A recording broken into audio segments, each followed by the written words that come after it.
On the sixth day after God created the world, he made a clay man out of clay and named him Adam. He breathed the breath of life into his nostrils, making Adam a living person. God let Adam live in the beautiful Garden of Eden, where there were all kinds of fruit trees, rivers flowing, and pleasant scenery. He also let Adam manage and take care of all the plants and animals in the garden. Although Adam lived a good life in the Garden of Eden, he still felt lonely. So God let Adam sleep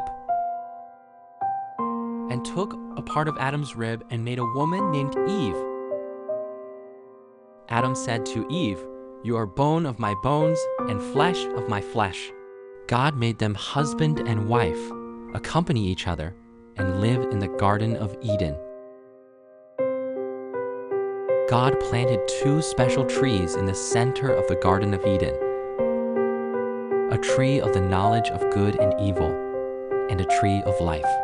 Eating the fruit of the tree of the knowledge of good and evil can enable humans to gain knowledge of good and evil, so that humans can understand and distinguish what is wrong. The purpose of God planting the tree of the knowledge of good and evil is to enable humans to rely on God's wisdom to make wise decisions when they have the freedom to choose. But if they go against God's wisdom, it will bring sin and death.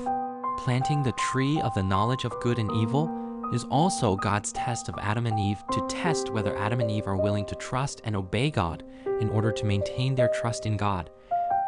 The tree of life represents eternal life and a close relationship with God.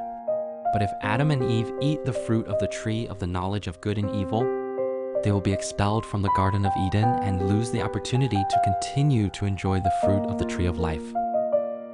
God told Adam and Eve that they could enjoy the fruits of all the trees in the garden at will, but they could not eat the fruits of the tree of the knowledge of good and evil and the tree of life, especially the fruit of the knowledge of good and evil, which would surely kill them if they ate it.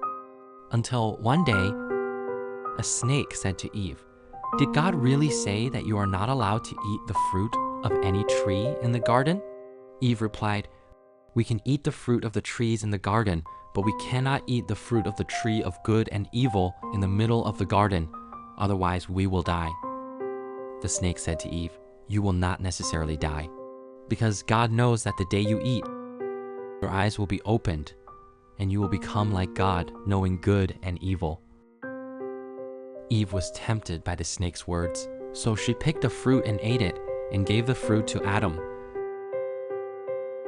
When they ate the fruit, their eyes immediately became bright, and they suddenly realized that they were naked and felt ashamed.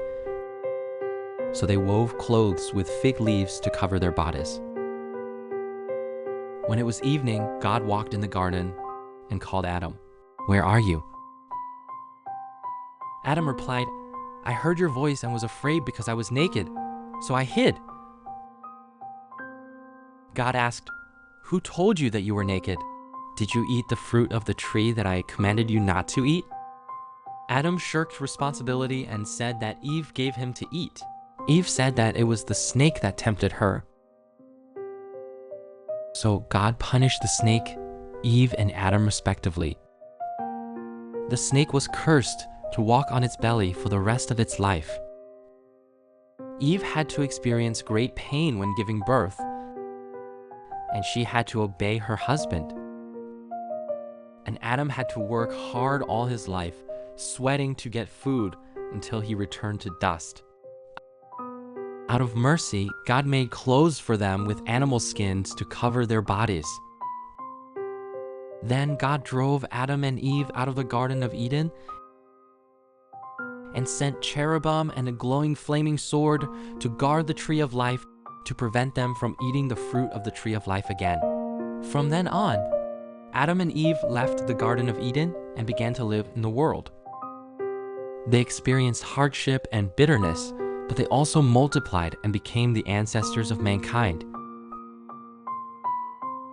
This story teaches the meaning of human choices and consequences, as well as the importance of trusting and obeying God's commands.